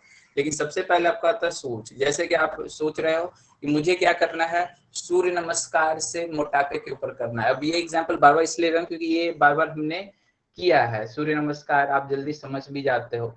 तो सूर्य नमस्कार से मोटापा के ऊपर कैसे हम कर सकते हैं, ये आपकी सबसे पहले क्या होगी, हाइपोथेसिस, कि हाँ ये चीज मुझे करनी है और ये मेरी हाइपोथेसिस है। अब आगे का जो वर्क होगा वो इससे आगे हो जाएगा। तो अब जो हाइपोथेसिस होता है उसके भी डिफरेंट डिफरेंट टाइप्स होते हैं। सिंपल हाइपोथेसिस, सिंपल हाइपोथेसिस उसे कहते हैं जिसमें केवल एक इंडिपेंडेंट वेरिएबल होता है और एक डिपेंडेंट वेरिएबल होता है। तो ये बहुत ही सिंपल हाइपोथेसिस होता है कि एक ही इंडिपेंडेंट का आप एक डिपेंडेंट वेरिएबल के ऊपर क्या कर रहे हो, स्टडी को एनालिसिस कर रहे हो। और कॉम्प्लेक्स हाइपोथेसिस उसे कहते हैं जहां पर जो आपके डिपेंडेंट वेरिएबल होते हैं वो भी दो या दो से अधिक होते हैं, और जो इंडिपेंडेंट होते हैं वो भी दो या दो से अधिक होते हैं, डिपेंडेंट जो है वो भी दो या दो से अधिक होते हैं। तो ऐसे केसेस में जो हमारी पूरी हाइपोथेसिस कहलाती है वो क्या कहलाती है, कॉम्प्लेक्स हाइपोथेसिस। तो इन जनरल ज्यादातर जो हम जो भी करते हैं उसमें कॉम्प्लेक्स हाइपोथेसिस ही आते हैं। उसके बाद फिर या तो फिर आप जिसको पहुंचना चाहते हो तो उसको सिंपल हाइपोथेसिस तक पहुंचाने के लिए आप अदर वेरिएबल्स को क्या कर देते हो, कंट्रोल कर देते हो। तो फिर वो सिंपल हाइपोथेसिस की ओर टेंड हो जाता है, यानी फिर एक का ऊपर एक आप करना शुरू करते हो। तो ये सारी जो भी चीजें आपकी है, जो भी हाइपोथेसिस है, आप दो तीन के बेसिस पे दो तीन का ऑब्जर्वेशन करना चाहते हो, तो वो सारी चीजें आपको किसमें आ जाएगा, कॉम्प्लेक्स हाइपोथेसिस में। एक से एक में करना चाहते हो तो ये सिंपल हाइपोथेसिस। जैसे कि drinking sugary drinks daily leads to obesity, obesity के ऊपर आप अगर चीनी से युक्त जो है चीजें, पेय पदार्थ, वो आप ज्यादा यूज कर रहे हो तो उसका क्या प्रभाव पड़ेगा। तो एक और एक सिर्फ वन वन है। और यहाँ पे अगर है overweight adults who value longevity seek happiness more than, मतलब इस तरीके के दो चीजें हैं जिसके बेसिस पे आप लूज देयर एक्सेस वेट और feel a more regular sense of Joy. तो ये दोनों चीजें देखना चाहते हो कि इन दोनों में क्या चेंजेस आ रहे हैं, इन दोनों के बेसिस पे। तो ये सारी चीजें क्या हो जाती हैं आपकी, ये कॉम्प्लेक्स हाइपोथेसिस में आ जाता है। नेक्स्ट जो पॉइंट हमारा आता है, नल हाइपोथेसिस। नल हाइपोथेसिस किसे हम लोग कहते हैं, ये थोड़ा सा समझने वाली चीज है कि नल हाइपोथेसिस जो है, दो वेरिएबल के बीच में कोई, हम मतलब मान लेते हैं पहले ही कि कोई रिलेशन ही नहीं है, यानी कि जो डिपेंडेंट वेरिएबल है और इंडिपेंडेंट वेरिएबल है उसके बीच में कोई रिलेशन नहीं है। मतलब आप उसमें कोई भी रिलेशन नहीं मानते हो, साइंटिफिकली आपको कोई भी रिलेशन उसमें फाइंड नहीं हो पा रहा है, आपको ऐसा लगता है कि नहीं है। तो अगर आप कोई भी रिलेशन नहीं मान करके और उसके बाद फिर उसे जांच करना शुरू करते हो, फिर उसमें रिलेशन आ जाता है, तो उससे हम लोग क्या कहते हैं कि अगर रिलेशन नहीं आया, वो बिल्कुल सही साबित हो गया कि कोई रिलेशन नहीं आया, तो वो नल हाइपोथेसिस हो जाएगा। लेकिन अगर उसमें आपने नल मान के चलता, हमेशा मान के क्या चलते हैं, नल, और उसके बाद अगर रिलेशन आ जाता है तो वो ऑटोमेटिकली क्या बन जाता है, अल्टरनेटिव हाइपोथेसिस। यानी कि ये दोनों एक दूसरे से कनेक्टेड हैं और एक दूसरे को ये शो कर रहे हैं। आप हमेशा मान के क्या चलते हैं, नल हाइपोथेसिस। और अगर नल हाइपोथेसिस सेटिस्फाई हो गया तो इसका मतलब क्या है कि वहां पे प्रोसेस ऑटोमेटिक की जो आपने माना है वो सही है, मतलब जो आपका दो वेरिएबल्स हैं उनमें कोई रिलेशन नहीं है, यानी कि वहां पे आप उसे छोड़ दोगे, उसे रिजेक्ट कर दोगे कि हटाओ, अब इसका कोई मतलब नहीं। लेकिन अगर वहां पर आ गया तो उससे अब कोई रिलेशन आ गया, यानी कि जो नल हाइपोथेसिस है वह गलत साबित हो गया, तो इसका मतलब क्या है कि उनके बीच कुछ रिलेशन है, और उसे फिर हम लोग क्या कहते हैं, अल्टरनेटिव हाइपोथेसिस। तो अल्टरनेटिव हाइपोथेसिस माना नहीं जाता, माना हमेशा नल हाइपोथेसिस जाता है, उसके रिजल्ट हाँ या ना के बेसिस पे अल्टरनेटिव हाइपोथेसिस पे पहुंचते हैं, और उसके बाद फिर हमारी रिसर्च आगे बढ़ती है। तो ये हो गया हाइपोथेसिस के तरीके कि नल हाइपोथेसिस क्या है और अल्टरनेटिव हाइपोथेसिस क्या है।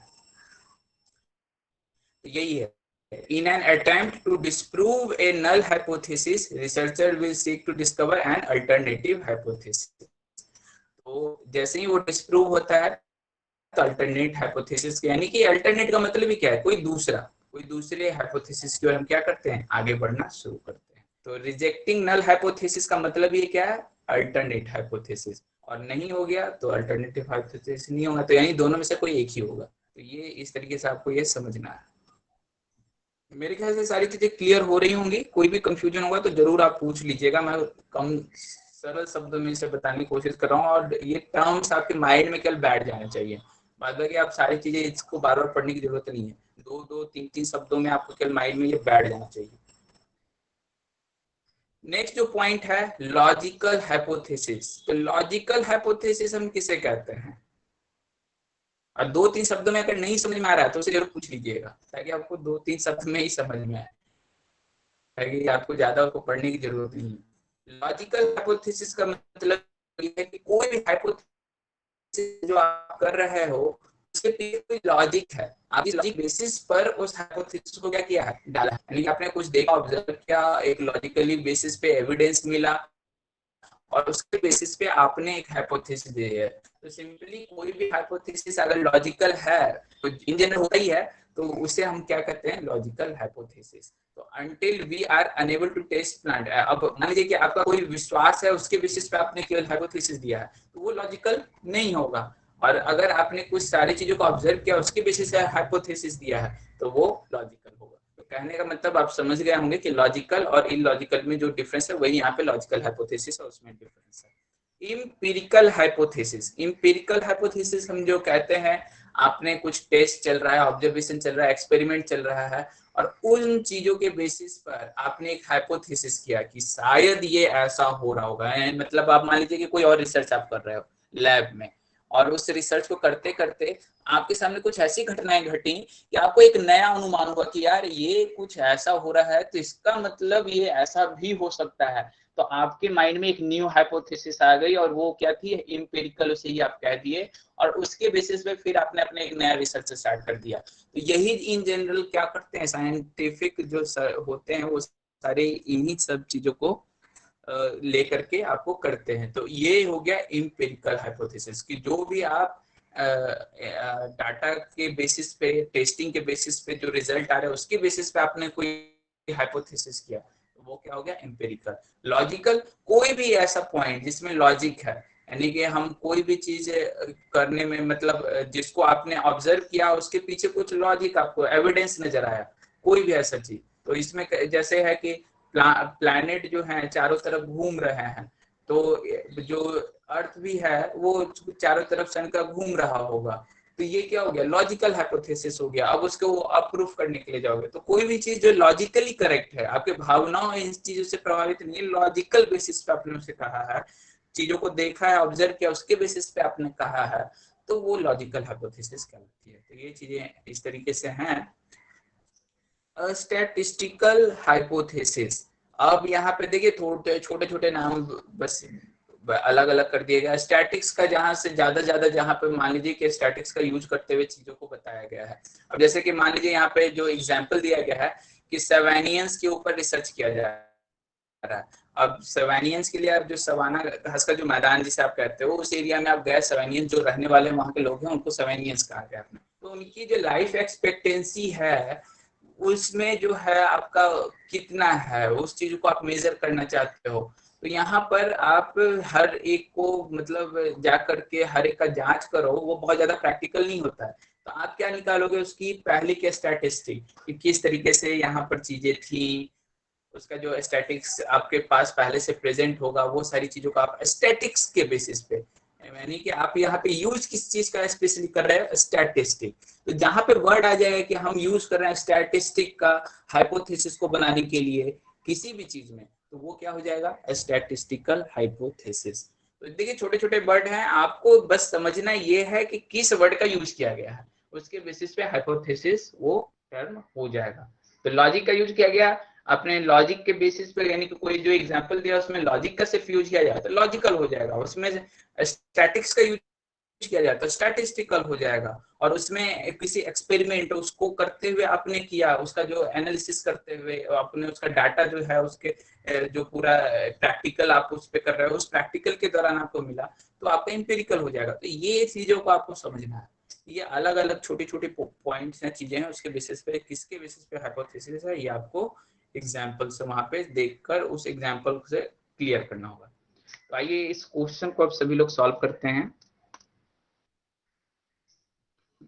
दोबारा से समझाने का भी समय बहुत ही कम है हमारे पास, थोड़ा सा आप देखिए लास्ट में टाइम बचता है तो मैं कर देता हूँ। अभी पहले इससे करते जाइए क्योंकि आपका एग्जाम भी आने वाला है, उस हिसाब से आप पूरी तरीके से माइंड को सतर्क करके इससे बैठिए। इसलिए मैंने पहले ही बोला था कि इंपॉर्टेंट हो रहा है, पूरे तरह से सतर्क रहिए।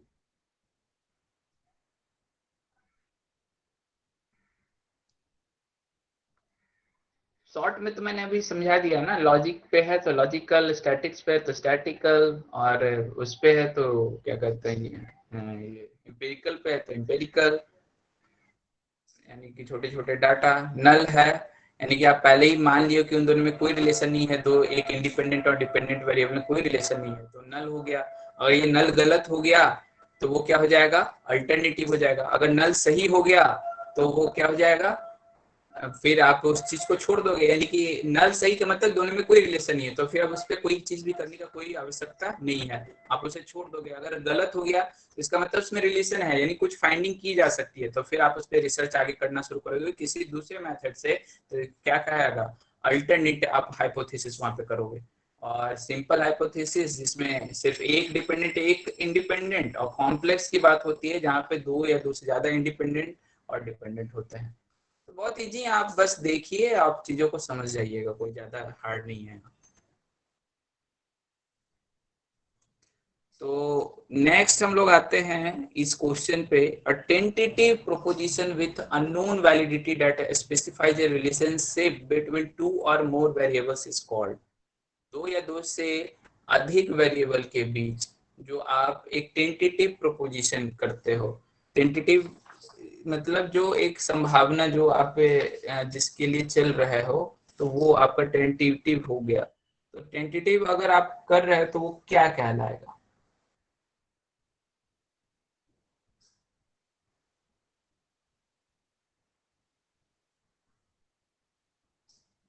अच्छा, कई लोगों ने आंसर ऑलरेडी कर चुके हैं, तो ओके, तो हम लोग आते हैं।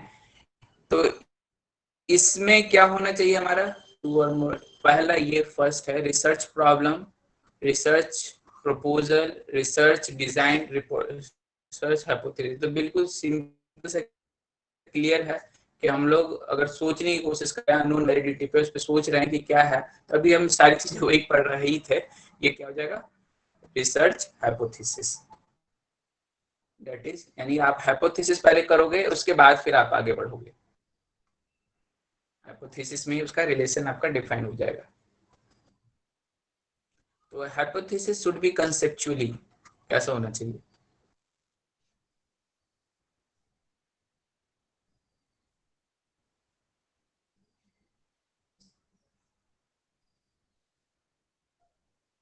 बहुत बढ़िया, बहुत इजी है, बिल्कुल सही आप लोग जा रहे हो। Third number is the correct option, simple clear और स्पेसिफिक।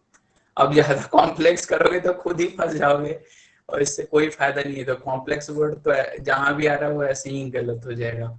ऑब्सक्योर, कॉम्प्लिकेटेड, अब कॉम्प्लिकेटेड सिंपल दोनों एक साथ बात कर रहे हैं तो ये तो हास्यास्पद हो गया। तो सारी चीजें आप देख सकते हैं और आराम से इसका आंसर कर सकते हैं।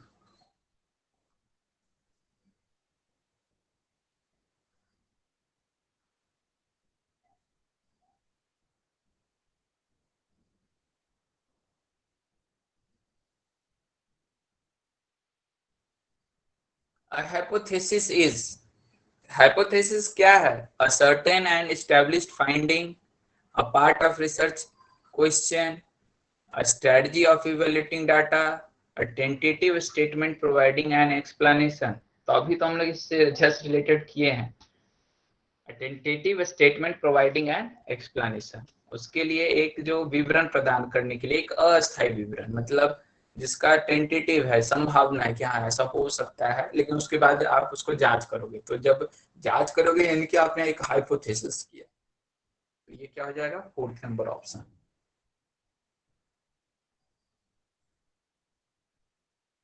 तो ये जो है, जैसे कि आप कह सकते हो कि ये सर इस तरह की चीजें भी तो लग रही हैं, लेकिन जो मोर अप्रोप्रिएट है आपको उसकी तरफ जाना है।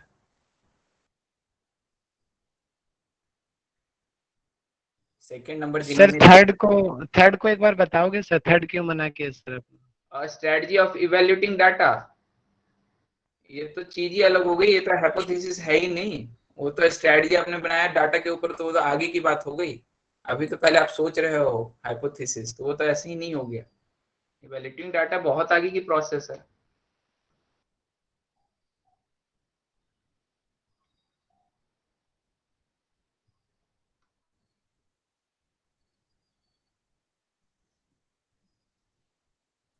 सेकंड क्यों नहीं? क्योंकि सेकंड से ज्यादा मोर अप्रोप्रिएट फोर्थ आंसर है। A part of research question, research question का एक पार्ट है, इसे मतलब कहा जा सकता है कुछ मायनों में, लेकिन उससे कहीं ज्यादा मोर अप्रोप्रिएट फोर्थ आंसर है। तो कभी कभी आपको मोर अप्रोप्रिएट भी देखना पड़ता है।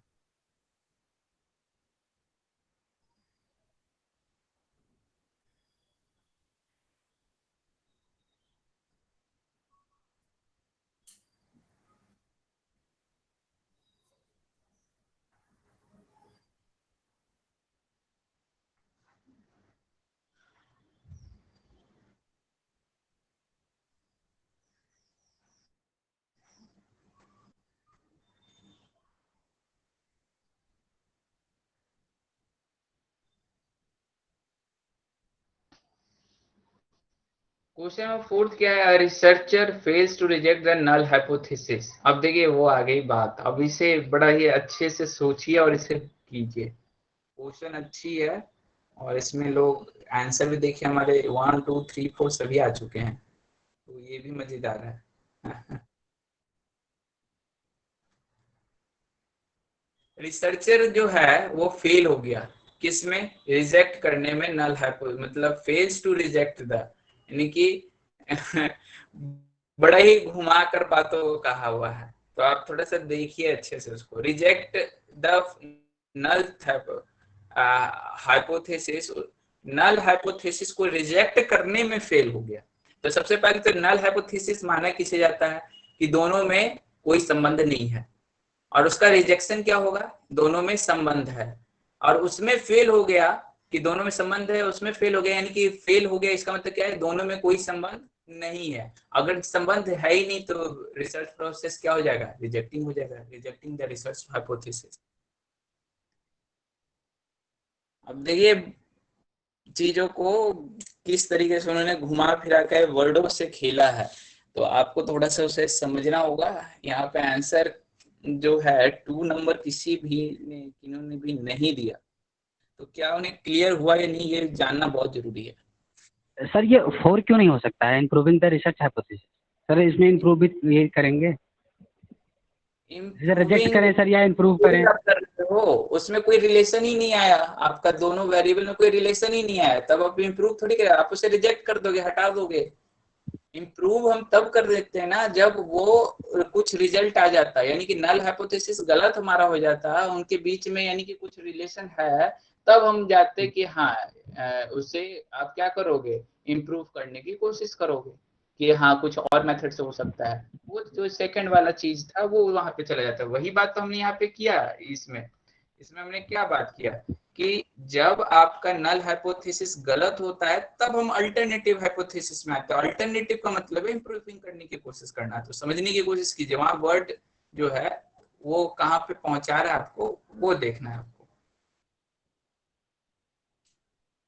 ओके सर, समझ में आ गया, thank you sir.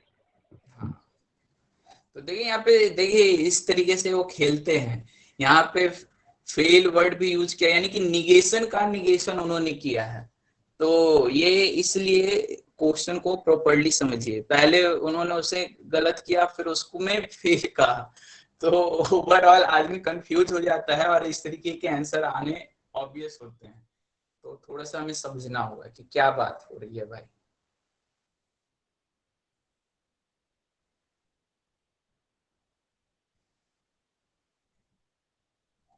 Null hypothesis का मतलब होता है कि दोनों के बीच कोई रिलेशन नहीं है, ऐसा आप मान लिए, दो वेरिएबल लिए आपने मान लिया कि दोनों के बीच कोई रिलेशनशिप नहीं है, ये मानकर आप चल रहे हो। तो जैसे ही वो रिजेक्ट होगा नल हाइपोथेसिस, इसका मतलब है कि उसके बीच में रिलेशन है। इसका मतलब क्या हो गया कि उसमें बीच में रिलेशन है, तो इसका मतलब वो अल्टरनेटिव हाइपोथेसिस है। लेकिन यहाँ पर क्या कह रहा है कि जो नल हाइपोथेसिस का रिजेक्शन है, रिजेक्शन का मतलब अल्टरनेटिव जो है वो उसमें वो क्या हो गया, फेल हो गया। ये डायरेक्ट नहीं बोल रहा है फेल्स टू अल्टरनेटिव, या इसमें अल्टरनेटिव की डायरेक्ट बात भी नहीं होगी, हमेशा नल की ही बेसिस पे बात चलेगी। नल अगर फेल हो रहा है तो अल्टरनेटिव जाएंगे, नल अगर पास हो रहा है तो अल्टरनेटिव जाएंगे नहीं, रिसर्च को वहीं पे रोक देंगे, रिजेक्ट कर देंगे कि कोई यहाँ पे रिसर्च संभव ही नहीं है, उनके बीच कोई रिलेशन नहीं है। नल हाइपोथेसिस सेटिस्फाइड होने का मतलब उनके बीच कोई भी रिलेशन नहीं है।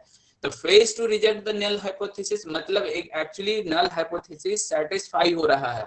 नल हाइपोथेसिस सेटिस्फाई हो रहा है के लिए उन्होंने एक बार पहले जैसे क्या है, नल को पहले गलत और फिर से गलत किया, तो गलत और गलत फिर वो क्या हो गया, ओवरऑल सही हो जाता हो गया, यानी कि इसके गलत को गलत किया तो उससे सही की ओर वो बढ़ गया। तो ये सारी चीजें यहाँ पे लग रही हैं।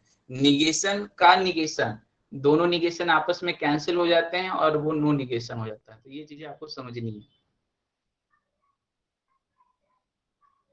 हाँ, नल अगर रिजेक्ट होगी तभी वो अल्टरनेटिव होगी,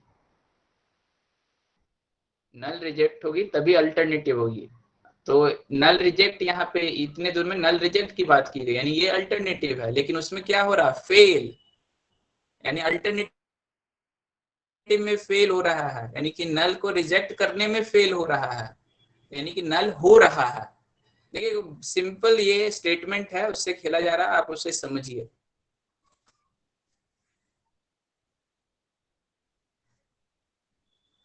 रिजेक्ट इसलिए हुआ क्योंकि उसके बीच कोई रिलेशन नहीं है। जब भी नल हाइपोथेसिस सेटिस्फाई होता है इसका मतलब दोनों के बीच कोई रिलेशन नहीं है, यानी कि अब रिसर्च वर्क आगे बढ़ाने का कोई मतलब ही नहीं है। अब आप बात कर रहे हो कि सूर्य जो है और आपका सेब के बीच क्या रिलेशन है, आपको पता चला इनमें कोई रिलेशन नहीं है, तो आप थोड़ी उस पर जाकर के अपना माथा पुच्ची करोगे, उसे छोड़ ही दोगे ना। यानी कि आपका हाइपोथेसिस रिजेक्ट हो गई, मतलब नल हाइपोथेसिस सेटिस्फाई हो रहा है, यानी कि उसके बीच कोई रिलेशन नहीं है, कोई रिलेशन नहीं है तो छोड़ दीजिए भैया। जब रिलेशन ही नहीं है तो आगे क्या करना है, कुछ नहीं करना है।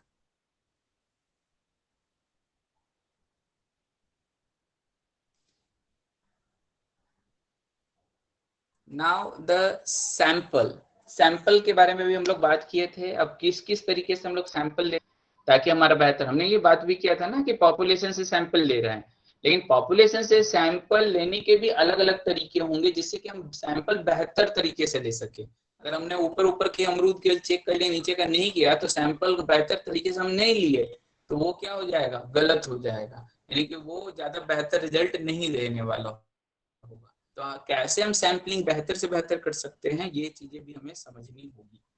The sample is basically a subset of a population selected to represent। तो ये चीज तो हम लोग जानते ही हैं कि पॉपुलेशन जो भी आपका है, चाहे वो अमरूद या जो भी है, उसका जो आप टेस्ट कर रहे हैं जिनका जिनको निकाल करके, वो आपका क्या हो गया, सैंपल हो गया। अब जो पॉपुलेशन है उसको कैपिटल एन और सैंपल को स्मॉल एन से डिनोट किया जाता है। नाउ टाइप्स ऑफ सैंपल, तो प्रोबेबिलिटी सैंपल और नॉन प्रोबेबिलिटी सैंपल। तो इस तरीके से यहाँ पर इन दोनों चीजों के ऊपर अभी हम लोग बात करेंगे।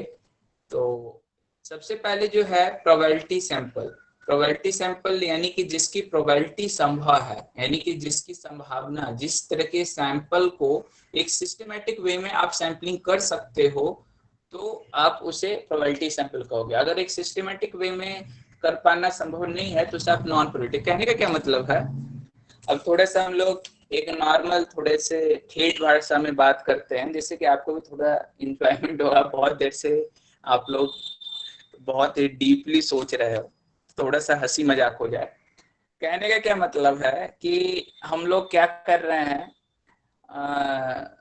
एक कंट्री, दो कंट्री, चार कंट्री, 6 कंट्री हमने लिया। 6 कंट्री में कुछ मान लीजिए नाइग्रो जनजाति, इसके ऊपर हम रिसर्च कर रहे हैं, और हमें ये पता चला कि नाइग्रो जनजाति जो है वो 6 कंट्री में जो है कहीं कहीं पे का दो मिल जाए तो बड़े ही मुश्किल से मिल जाए। यानी कि कहने का मतलब है कि उन्हें खोजना इतना आसान काम जॉब नहीं है। तो अगर उन्हें खोजना इतना आसान जॉब नहीं है तो हम क्या कहेंगे कि यार मतलब जो मिल जाए उसी को पकड़ लो भैया, छोड़ो इतना ज्यादा टेंशन मत लो, जो मिल जाए उसी के ऊपर रिसर्च कर डालो, अपना काम खत्म।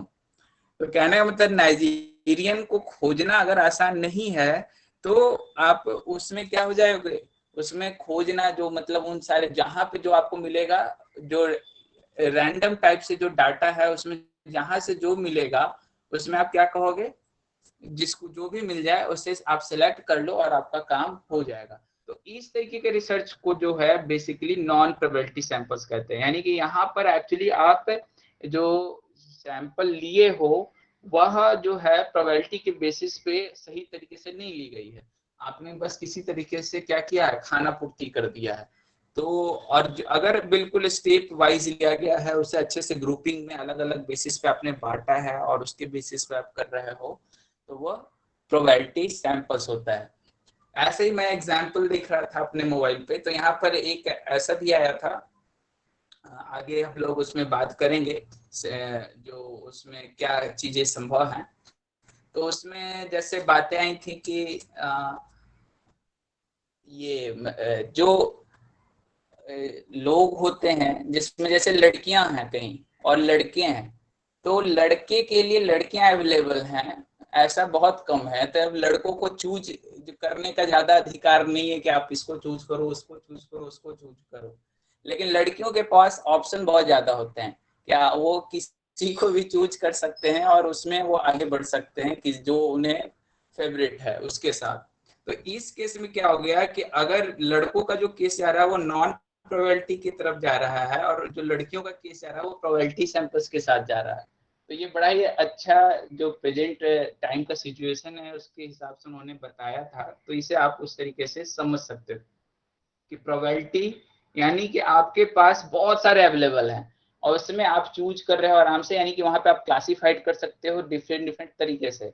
लेकिन अगर आपके पास अवेलेबल ही नहीं है तो आप कैसे सैंपल डिफाइन करोगे, जो मिल रहा है उसके साथ आप आराम से आप अपना आगे बढ़ते हो। तो कहने का क्या मतलब कि प्रोबेबिलिटी सैंपल और नॉन प्रोबेबिलिटी सैंपल जो है उसमें एक प्रोबेबिलिटी सैंपल जो है वो पूरी तरीके से क्लासिफाइड है और नॉन प्रोबेबिलिटी सैंपल जो है वो क्लासिफाइड नहीं है, वो पूरी तरीके से क्लासिफाइड नहीं होते हैं। तो इस तरीके से आप आगे बढ़ सकते हैं। तो चलिए अब हम लोग, मेरे ख्याल से आपको थोड़ा इंजॉयमेंट भी हो गई होगी, अब हम लोग चलते हैं सैम्पलिंग टेक्निक्स। तो सबसे पहले जो है प्रोबेबिलिटी सैम्पलिंग। प्रोबेबिलिटी सैम्पलिंग हम लोग क्या किसे कहें, probability sampling is sampling method that selects random numbers of population bye setting a few selection criteria. यानी हमारे पास ऑप्शन है कि हम सिलेक्शन क्राइटेरिया को यूज करके रैंडम मेंबर्स ऑफ पॉपुलेशन को क्या कर सके, निकाल सके। यानी कि उससे क्या होता है कि हमारा जो पूरा ओवरऑल रिसर्च होता है, जो हमारा सैम्पलिंग होता है, वो सारी चीजें क्या हो पाती हैं वहां पे अच्छी तरीके से हो पाती हैं, वो सारी चीजें वहां पे संभावित हो पाती हैं। तो इसे हम लोग कहते हैं प्रोबेबिलिटी सैम्पलिंग, कि वहां पर जो आपका रिजल्ट आता है वो रियल में आपके एक एक्यूरेट यानी पूरे पॉपुलेशन के ऊपर जो रिजल्ट आता है और जो आपका रिजल्ट आता है उसके सैंपल के ऊपर जो रिजल्ट आता है वो उसके काफी क्लोज होता है। कहने का मतलब आपका रिसर्च काफी अच्छे तरीके से रिजल्ट देने में कामयाब होता है। तो प्रोबेबिलिटी सैंपलिंग में भी लेकिन कई टाइप हैं। अब इन टाइप्स को हम लोग देखने की कोशिश करें। Simple random sampling, stratified random sampling और क्लस्टर सैम्पलिंग। अब इन तीनों को हम लोग एक एक करके फटाफट देखने की कोशिश करेंगे। पहले सिंपल रैंडम सैम्पलिंग कैसे हम लोग कहते हैं। सिंपल रैंडम सैम्पलिंग जो होता है उसे हम कैसे कहते हैं कि आपको अगर in simple random sampling the members of the sample are selected randomly and purely by chance, यानी कि आप किसी भी तरीके से कुछ नहीं सोच रहे हो, बस आप किसी को भी मेंबर को भी उठा ले रहे हो, आप अपने जो आपकी सैम्पलिंग है उसके लिए रैंडमली किसी को भी सेलेक्ट कर रहे हो, अब बाई चांस आप किसी को भी पकड़ रहे हैं, नहीं कोई क्राइटेरिया आपने नहीं रखा, कुछ किसी तरीके से क्या नहीं रखा, 100 लोग हैं उसमें से कोई 10 लोग आपने उठा लिए, तो इसे कहा जाता है सिंपल रैंडम सैम्पलिंग। तो ये जो होता है सबसे जनरल सैम्पलिंग होता है, और इस सैम्पलिंग का मतलब बहुत ज्यादा ये बेहतर बेस्ट सैम्पलिंग की तरफ ये नहीं है, लेकिन स्ट्रेटिफाइड से आते हैं तो यहाँ से थोड़ी सी जो सैम्पलिंग है वह थोड़ी सी साइंटिफिक होती है, यानी कि इनके रिजल्ट्स ज्यादा बेहतर मिलते हैं। स्ट्रेटिफाइड जो सैम्पलिंग होती है उसे हम लोग किसे कहते हैं कि पहले आपने कैटेगरी में बांट दिया। अब कैटेगरी में बांटने का क्या मतलब है कि जैसे मान लीजिए कि आपको किसी आप कहीं पे आप किसी क्वार्टर में चले गए, किसी या फिर ऐसा क्वार्टर जहाँ पे हर तरीके के लोग रहते हैं, हर रिलीजन के लोग रहते हैं, तो आपने क्या किया कि हर एक रिलीजन का एक एक ग्रुप बनाया कि इस रिलीजन के कितने लोग हैं, इस रिलीजन के कितने लोग हैं, इस रिलीजन के, और हर एक ग्रुप से आप दो दो आदमियों को क्या किए, सेलेक्ट करना शुरू कर दिया, यानी कि आपने एक पूरे पॉपुलेशन को एक सब ग्रुप्स में डिवाइड कर दिया, और उन सभी ग्रुप से रैंडमली आप दो दो आपका कि जो टेक्निक होता है ये उससे आप ज्यादा से ज्यादा बेहतर मतलब सिमिलर तरह के मेंबर आपके इसमें नहीं आ जाते हैं। जैसे सिंपल रैंडम सैम्पलिंग में हो सकता है कि सिमिलर तरह के मेंबर आ जाए, एक ही क्या कहते हैं रिलीजन के ज्यादा लोग आप ले ले, दूसरे का आप किसी का लो ही नहीं, तो इससे आपका जो सैम्पलिंग होगा वो उतना बेस्ट नहीं कहलाएगा, लेकिन इसके केस में सैम्पलिंग आपकी क्या हो जाएगी, पहले से ज्यादा बेहतर कही जाएगी, और जो रिजल्ट है वो ज्यादा क्या होगा, लोग उसे ज्यादा अच्छे तरीके से स्वीकार करेंगे। नेक्स्ट जो आती है क्लस्टर सैम्पलिंग। क्लस्टर सैम्पलिंग हम किसे कहते हैं, तो क्लस्टर सैम्पलिंग जो होता है यह भी मतलब स्ट्रेटिफाइड की ही तरह है, लेकिन यहाँ पे दोनों में जो डिफरेंस है वह बेसिकली क्या है कि सिमिलर लेस होमोजेनिटी। ओके, थोड़ा सा मैं यहाँ पे थोड़ा सा उल्टा हो गया है, थोड़ा सा आप उसे सुधार कर, उसमें हम लोग ग्रुप तो बनाते हैं लेकिन डिफरेंट डिफरेंट इसके बेसिस पे नहीं कि कौन सा आपका कास्ट है या कौन सा आपका रिलीजन है, कौन सा सेक्स है, इसके बेसिस पे हम लोग नहीं बनाते हैं। हम उसमें बेसिक कोई भी एक 10-10 का ग्रुप बना लिए, और उसके बेसिस पे हमने आपको करके इस तरीके से हमने ग्रुप नहीं बनाया है, बस ग्रुप बना दिया है, तो उसे स्ट्रेटिफाइड करते हैं, लेकिन उस ग्रुप में भी सेक्स एज या उसके बेसिस पे या रिलीजन के बेसिस पे हमने अगर ग्रुप बनाया है तो वो क्लस्टर हो जाता है। तो इसमें बड़ा बेसिक डिफरेंस है थोड़ा सा। स्ट्रेटिफाइड में है कि आपने ग्रुप तो बनाया है लेकिन वो ग्रुप उनके ऊपर बेस्ड नहीं है कि मतलब आपका रिलीजन या प्रोफेशन या इसके बेसिस पे हो, और क्लस्टर में क्या होता है कि उसके ऊपर भी बेस्ड होता है, यानी कि आप रिलीजन प्रोफेशन आदि को भी ध्यान में रखते हो। तो कहने का क्या मतलब है, यहाँ पर कहने का मतलब हमारा यही है बेसिकली कि सिंपल से ज्यादा बेहतर स्ट्रेटिफाइड हो गया, स्ट्रेटिफाइड से भी ज्यादा बेहतर तरीके से हम किस में कर पा रहे हैं, लोग हैं वो होमोजीनियस लोग आने की संभावना बिल्कुल ही नहीं होती है। स्ट्रेटिफाइड में भी आ सकते हैं क्योंकि हो सकता है आप एक ही ग्रुप में अलग अलग लोगों को लेने के बजाय मतलब अलग अलग लोग ले लें और हर एक ग्रुप से सेम ग्रुप वाले को आप सेलेक्ट कर लिए, तो स्ट्रेटिफाइड में भी संभावना होती है, लेकिन उससे भी ज्यादा बेहतर है क्लस्टर सैंपलिंग।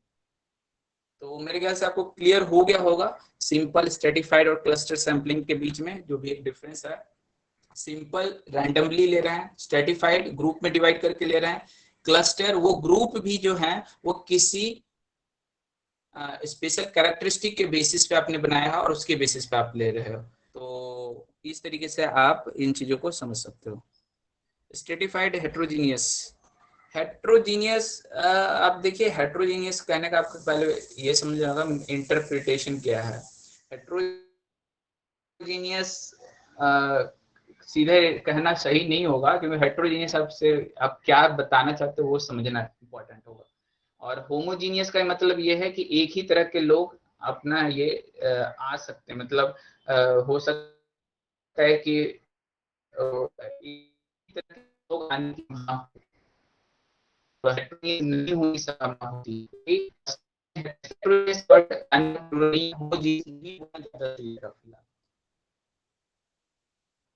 स्ट्रेटिफाइड में होमोजीनियस डाटा होता है ऐसा कोई जरूरी नहीं है, हो सकता है, ऐसा मैं बोल रहा हूँ, दोनों में थोड़ा सा समझ जाइए। स्ट्रेटिफाइड में होमोजीनियस डाटा होता है ऐसा कोई जरूरी नहीं है कि होमोजीनियस हो सकता भी है, ये डिपेंड करता है कि आपने किस तरीके से सब ग्रुप बांटा है। लेकिन अगर क्लस्टर सैंपलिंग होगा तो आपके पास अलग अलग के बेसिस पे आपने बांटा है, तो अलग अलग रिलीजन के ही लोग आपके पास आएंगे जो आप सैंपलिंग करोगे। आप एक एक रिलीजन से एक एक लोग निकाले तो आपके पास जो स्ट्रिंग आएंगे, अगर दो दो निकाले तो हर एक रिलीजन का दो दो ही आएगा। लेकिन स्ट्रेटिफाइड में हो सकता है आपने इसे एक ही रिलीजन को आप हर ग्रुप से सिलेक्ट कर लो, तो ओवरऑल आपका पूरा होमोजीनियस हो जाएगा। लेकिन होमोजीनियस हो भी सकता है, नहीं भी हो सकता है, तो यानी कि उसके ऊपर हम पूरा पक्ष नहीं कह सकते हैं। क्लस्टर में हम परफेक्टली कह सकते हैं कि हमारे लोग फ्रेंड ही आएंगे और इतने ही लोग उसकी जो है सही चीजें संभावना ज्यादा होती है।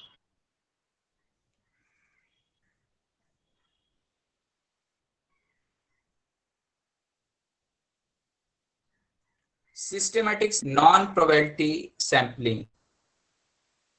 तो सिस्टेमैटिक सैंपलिंग हम किसे कहते हैं? सिस्टेमैटिक सैंपलिंग यानी कि आप एक सिस्टम के हेल्प से ले रहे हो, जैसे कि मान लीजिए कि आपने क्या किया, अब इसका उस उधर से ज्यादा रिलेशन नहीं है इसलिए उससे मत जुड़िए। सिस्टेमैटिक कहीं पे भी एग्जाम्पल के बेसिस पे नॉन सिस्टमैटिक या जो भी बातें हैं उसकी कीजिएगा। कहने का मतलब क्या है कि आपने एक लाइन से 10 लोगों को खड़ा कर दिया या 15 लोगों को आपने एक लाइन से खड़ा कर दिया, और उसके बाद 15 लोग में हर तीसरे व्यक्ति को आपने क्या कर लिया, सेलेक्ट कर लिया। यानी कि जो 15 लोग आपके खड़े थे उसमें हर थर्ड आदमी आपने सेलेक्ट कर लिया। तो सिस्टेमैटिक सैंपलिंग यानी कि आपने एक सिस्टेमैटिक तरीके से सैंपलिंग किया। वहां पे सेक्स, जेंडर, एज, इन सब की कोई बात ही नहीं है। वहां पे सिंपल बात है, एक सिस्टम की तरीके से आपने सैंपलिंग किया और हर थर्ड आदमी को ले लिया। तो यहाँ पे की बात नहीं हो रही है, ये केवल एक सिस्टम की बात। अब जहां की बात होगी वो सिस्टमैटिक सैंपलिंग कहलाएगी। नॉन प्रोबेबिलिटी सैंपलिंग अगर है, तो नॉन प्रोबेबिलिटी सैंपलिंग जो सेकंड टाइप के सैंपलिंग जिसमें हमने बात किया था कि आपके पास ज्यादा चांसेस नहीं होते, तो आपके जो आपको जो एट रैंडम जो भी आपको मिलता है आप उसे ही क्या करते हो, सेलेक्ट कर लेते हो। तो इसे हम लोग कहते हैं नॉन प्रोबेबिलिटी सैंपलिंग। तो चलिए नॉन प्रोबेबिलिटी हम लोग कल स्टडी करते हैं, क्योंकि हमारा टाइम भी हो चुका है और लोगों को शायद जाना भी होगा। तो यहीं पे हम लोग इसे समाप्त करते हैं। कल मैं पूरी कोशिश करूंगा कि हमारा समाप्त हो जाए और आप लोग भी थोड़ा अच्छे से पढ़